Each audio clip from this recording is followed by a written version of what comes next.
জান্নাতীরা যখন জান্নাতে ঢুকবে আল্লাহ তাআলা প্রশ্ন করবেন, ও জান্নাতীরা, এই কোরআনে যত নাজ নেয়ামতের বর্ণনা দিয়েছিলাম তার সবগুলো কি তোমরা পাই টু পাই বুঝে পেয়েছো? জান্নাতীরা বলবে পেয়েছি। হঠাৎ এক জান্নাতি হাত তুলে বলবে, আল্লাহ একটা জিনিস তো পাই নাই। সবাই বলে পাইছি, তুমি পাও নাই, কি পাও নাই? কয় আমনেরই তো পাই নাই। সুবহানাল্লাহ পড়বেন না? আপনাকেই তো পাই নাই। সব দেখলাম, সব খাইলাম, সব দেখলাম, কিন্তু আপনারা তো দেখলাম না।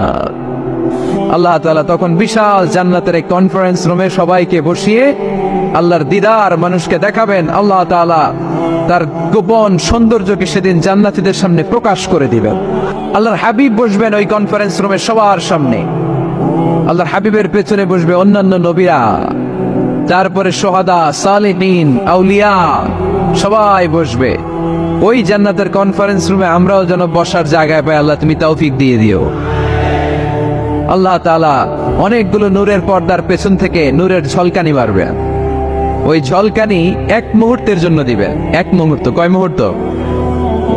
70,000 নূরের পর্দার কথা বলা হয়, এই বর্ণনাটাও দুর্বল। পর্দা আছে কিন্তু কয় হাজার জানে কে? আল্লাহ। ওই পর্দা সরিয়ে আল্লাহ তাআলা সৌন্দর্যের বা নূরের ঝলকানির এক আলোকচ্ছটা জান্নাতীদের সামনে তুলে ধরবেন এক মুহূর্তের জন্য। কয় মুহূর্ত? আলোকচ্ছটা দিয়েই আবার নাই, আবার সরাই ফেলবে। ওই এক মুহূর্ত দেখে জান্নাতীরা পাগল হয়ে যাবে, অপলক নেত্রে তাকিয়ে থাকবে, এইভাবে চোখের পলক ফেলবে না, চোখ মেলে তাকিয়ে আছে। কিন্তু সামনে কিন্তু আল্লাহর নূর আর নাই, কারণ ওইটা আসছিল কয় মুহূর্তের জন্য? এক মুহূর্ত পরে নাই। কিন্তু কি যে দেখলাম, কত সুন্দর!